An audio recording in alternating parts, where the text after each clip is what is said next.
In these perilous times, see from current events how biblical prophecy is coming to pass in front of our eyes. You're watching In the Last Days, the program that looks at Israel and the end times with teaching from a Hebraic perspective. With Martin and Natalie Blackham, thank you to our friends and partners who make this program possible. Now, here's Martin and Natalie. Hi, welcome to the In the Last Days television program. Great to have you with us. Natalie's behind the scenes today, but she says hello. And we're the program that looks at Israel, at the news. We do features, current events. And we've got Daniel Gordis in the studio today. Thank you so much for coming again into the studio and this week. And great to have you with us. Daniel is originally from New York. You came to Israel with your family, I guess made Aliyah in 1989. You're the senior vice president of Shalem College in Jerusalem.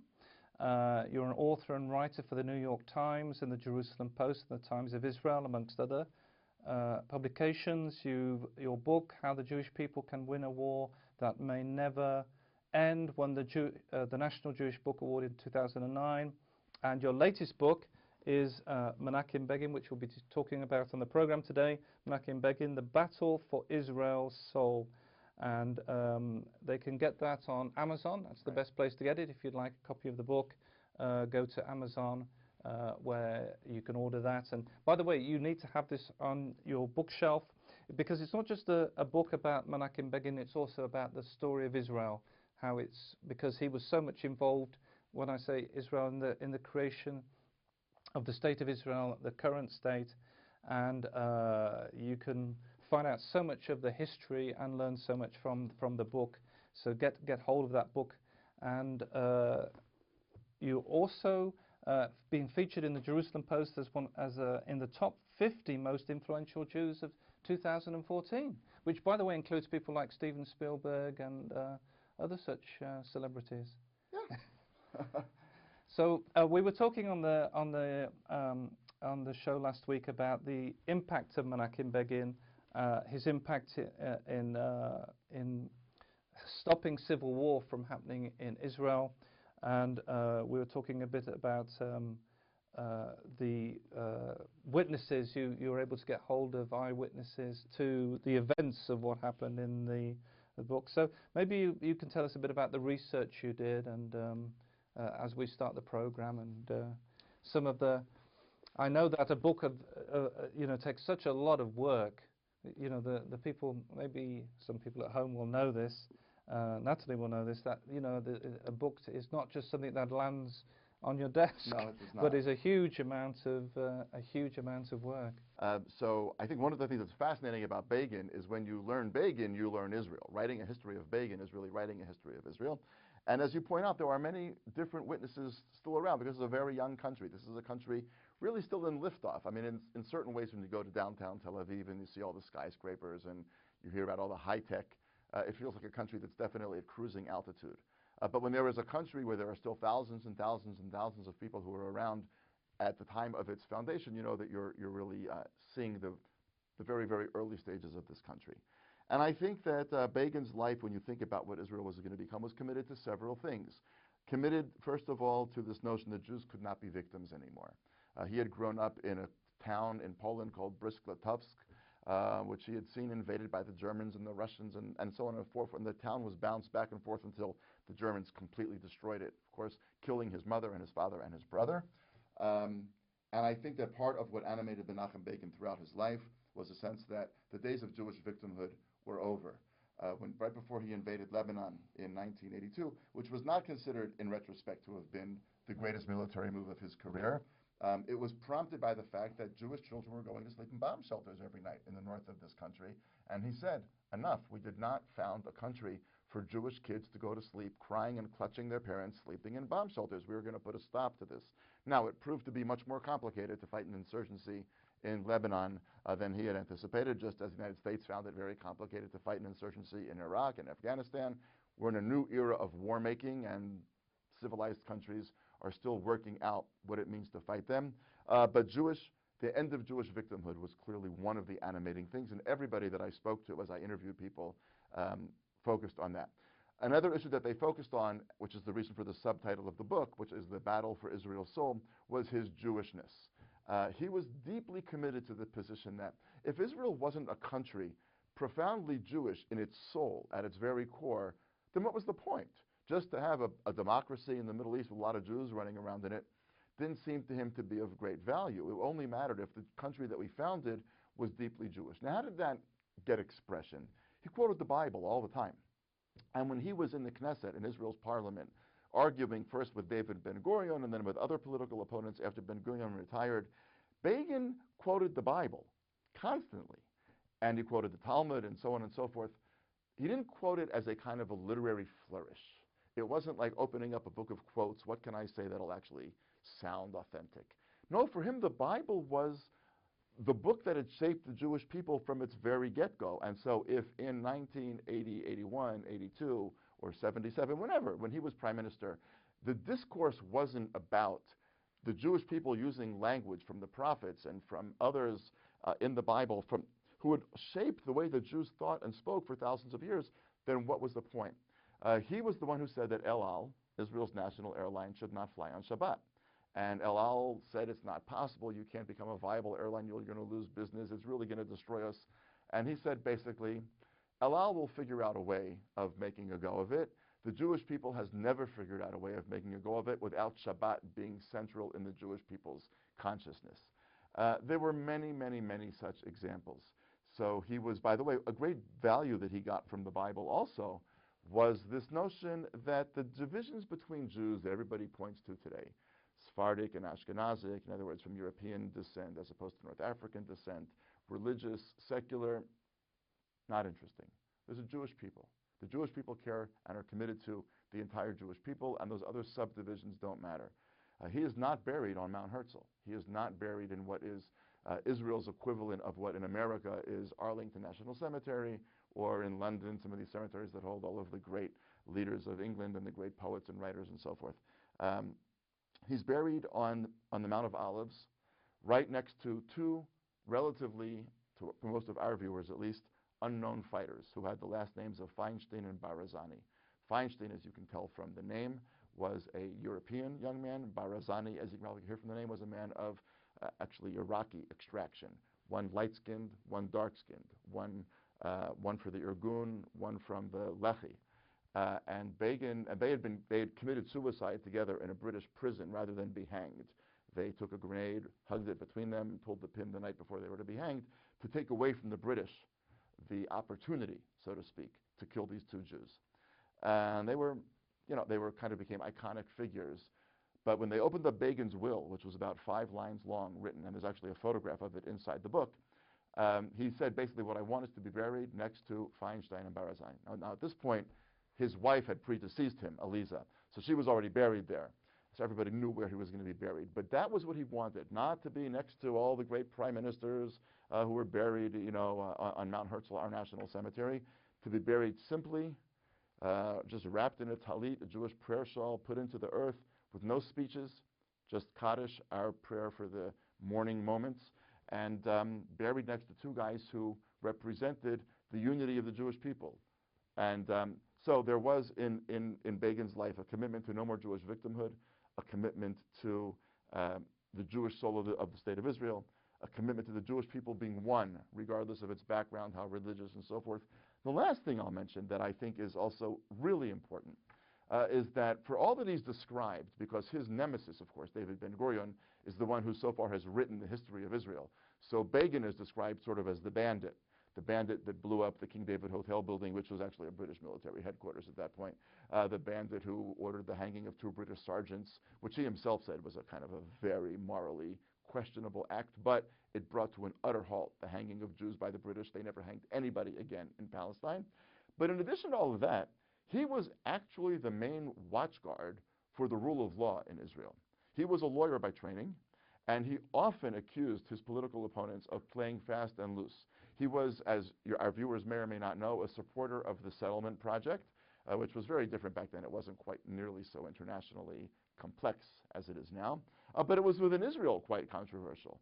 And I believe it was in 1977 or 78, there was a new settlement that was being built in a place called Elon Moreh. Somebody came to court and said, no, that settlement is actually built on unfairly expropriated Palestinian land. And the Supreme Court ruled that the plaintiff were right and that the settlement could not remain there. And people said, oh, but we have Menachem Begin as prime minister. He'll tell the court. And his response was very simple. In Hebrew, he said, Yesh shoftim b'Yerushalayim. There are judges in Jerusalem. Meaning, the courts are the ultimate arbiter. I'm the prime minister, but I am subject to the courts. So the settlement was moved. It was recreated someplace else on public land and so forth. But Begin was committed to many great principles. The unity of the Jewish people, Jews as victims, no more, the Jewish soul of the Jewish state, and the importance of the rule of law above all. It's very interesting that you mentioned that he's buried on the Mount of Olives, which many of our viewers may not know, or many people might not realize that, which is very interesting because he was with his colleagues and comrades from the Irgun and the Lehi, but for me it's very interesting because it's a biblical place as well, and because of his life, you know, with the Bible, it's very interesting he should choose of all places the Mount of Olives, which is very important for the Jewish people. Right, the prophets prophesied from the Mount of Olives and prophesied about the Mount of Olives, and Begin knew his Bible. He spoke at great length and with much warmth about a tradition that his father had. His father also knew the Bible well, and neither of these men were rabbis. You know, this is just what Jews did back in those days, or at least many of them did.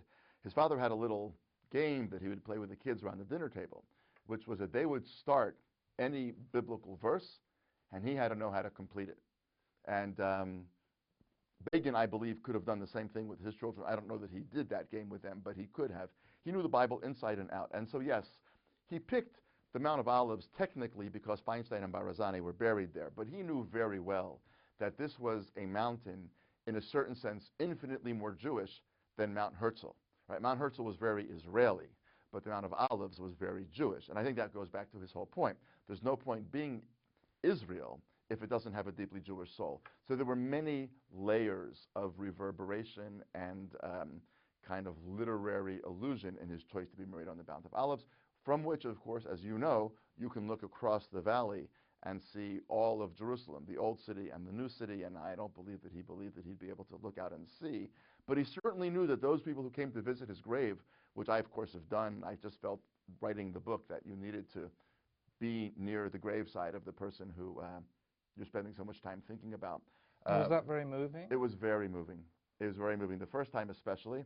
First time it was moving and fortunate that I found it. It's not a neatly laid out place, so I was actually, now I have very clear notes, you know, in my iPhone, how to get there and so forth. But it's very moving. I came to really have a tremendous amount of love for this man. And as we spoke about last week, he was kind of not somebody on my radar screen politically. And then when I got the suggestion that I look into him, really discovered someone for whom I have enormous admiration. So the first and second times that I was at the grave, found it very moving. It's still moving when I go, but of course the more you go, it becomes a little bit more routine.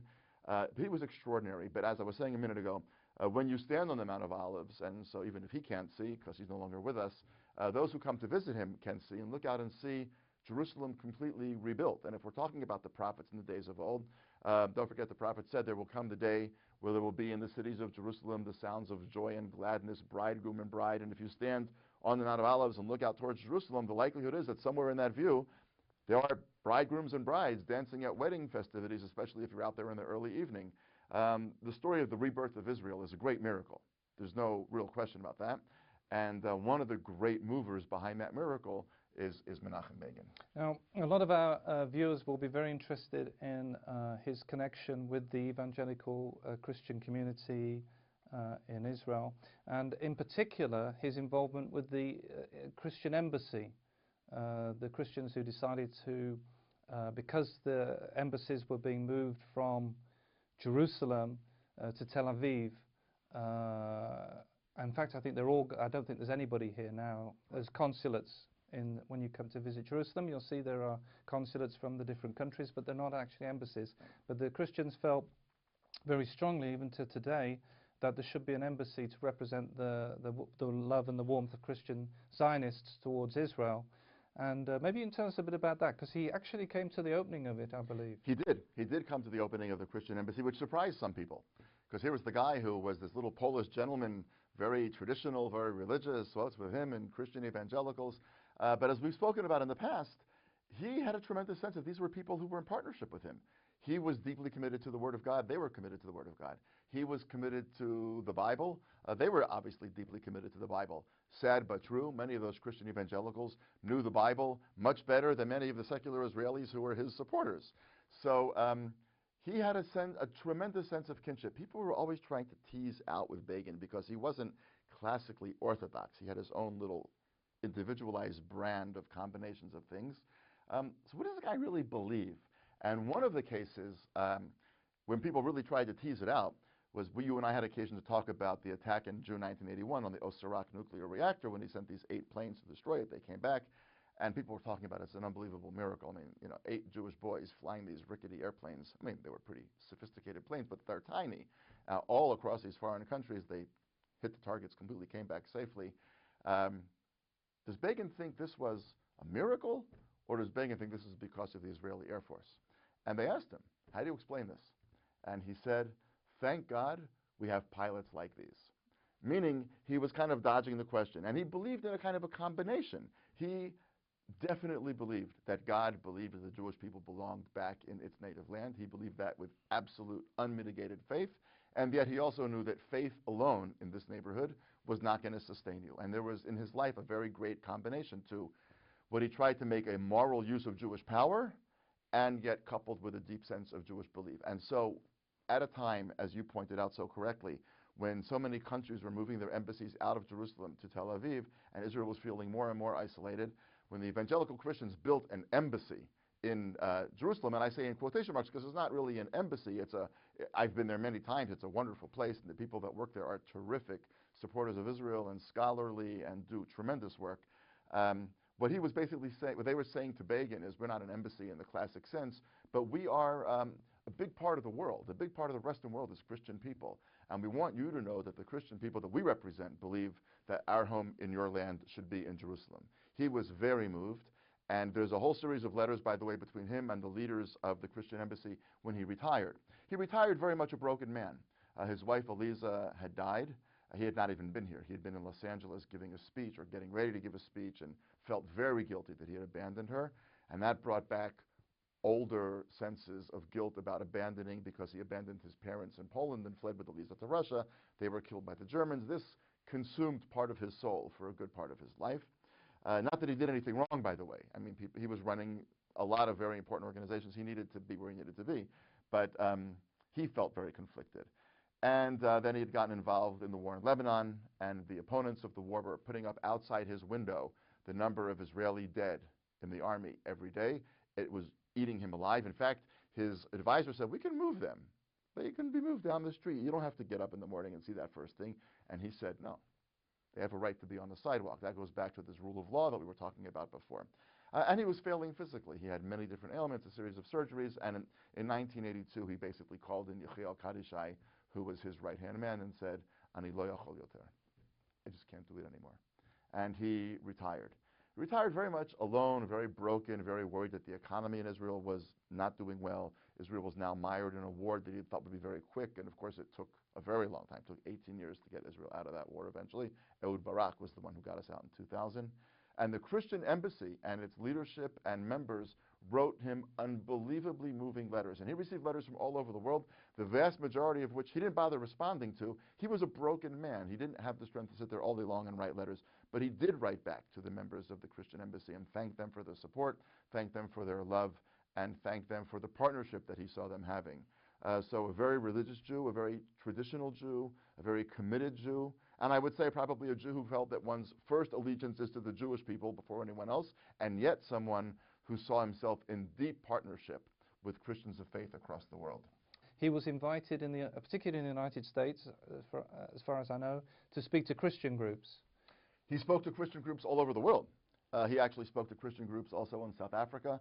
There's a very important story, a two-part story, one that's in the book. He was speaking to a group that had a lot of Jews in it, but certainly a lot of Christians also, but blacks were not allowed. South Africa, apartheid South Africa. And he said, I won't speak in there.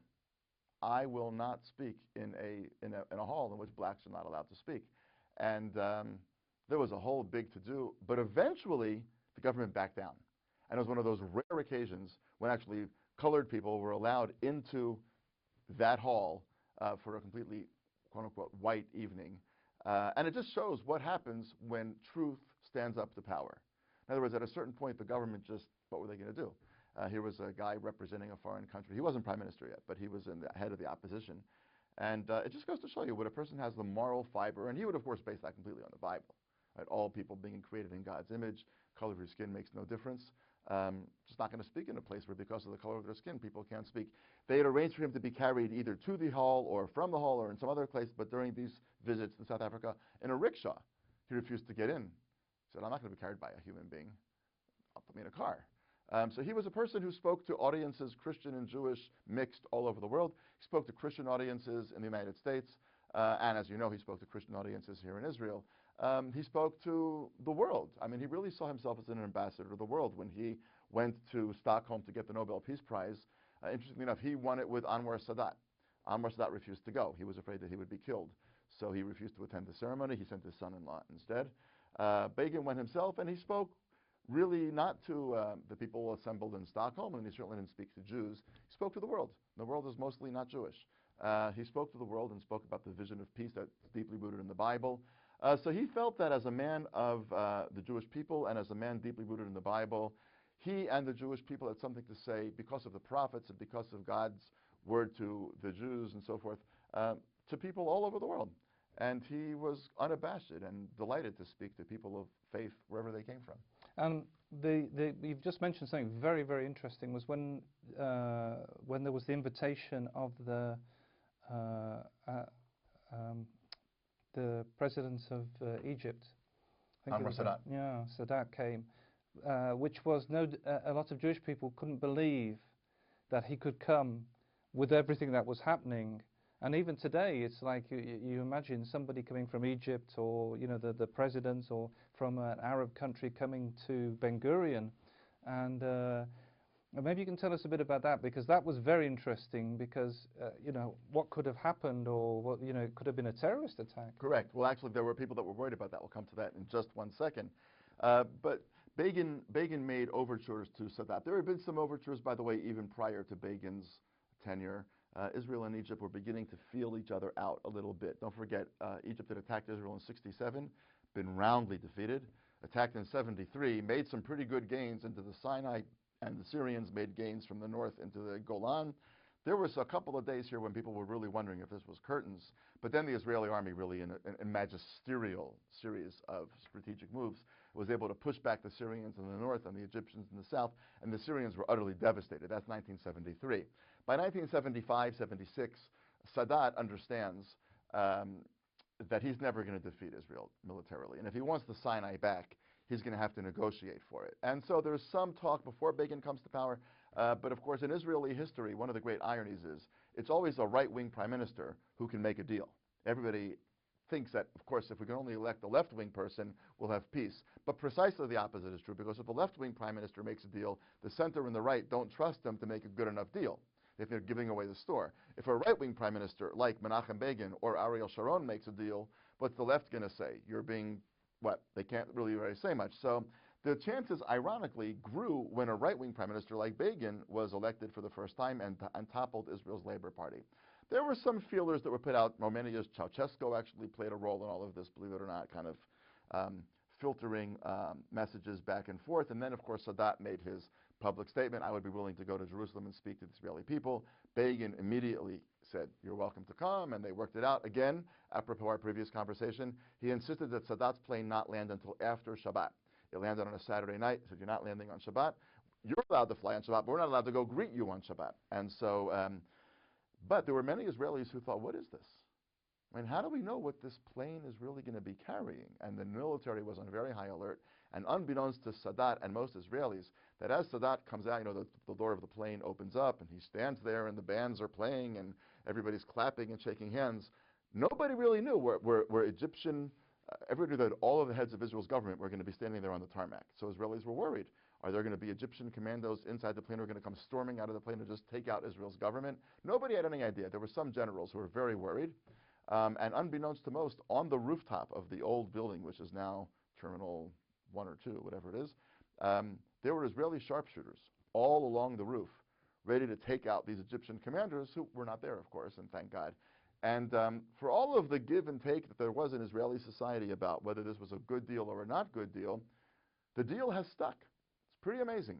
And Even to today? Even to today. You know, you had a rise of the Muslim Brotherhood for a short period under Morsi, and there was some nervousness then. Is he going to keep it? Is he not going to keep it? But Sisi, Israel's new partner to the south, so to speak, Egypt's new president, has been very clear. And over the last several months, the Egyptian army, which was by virtue of the Sinai agreements not allowed to have military forces in the Sinai Peninsula, supposed to be demilitarized, has been actually asked by Israel to come back into the Sinai because they can then control the tunnels from Gaza with Hamas and so forth. So there's been a lot of shifting, crazy bedfellows in this whole field. But the deal that Begin made with Sadat some 40 years ago has actually stuck. And again, I think a large part of this was based on Begin's biblical roots. The Bible is very clear that the Jewish people have a homeland. The Bible is very clear that people have to defend themselves. The Bible is also very clear that God's ultimate desire for human beings is to live in peace. And I think that for a man like Begin, who was so deeply rooted in the Bible, the notion that there would be a possibility of getting peace and that he would not pursue it with all his might was simply unthinkable. And Begin, of all people, Begin the terrorist, as Ben-Gurion called him, Begin the man of the military underground, Begin the man who had been so hard-nosed about using force to get the British out, proved that just as great as the Jewish desire to be sovereign in its own ancestral land is the Jewish desire to peace. And I would suggest to you that that actually remains true today. Tremendous military presence in Israel because we have to have it. But as a parent of kids who have gone to the army and one who's still in the army, nothing that we would like more than for our grandchildren not to have to go to the army. Thank you so much for coming in today, Daniel. It's been great. Pleasure to be here.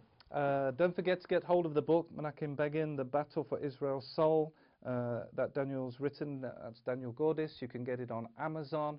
And don't forget, we're living in the last days.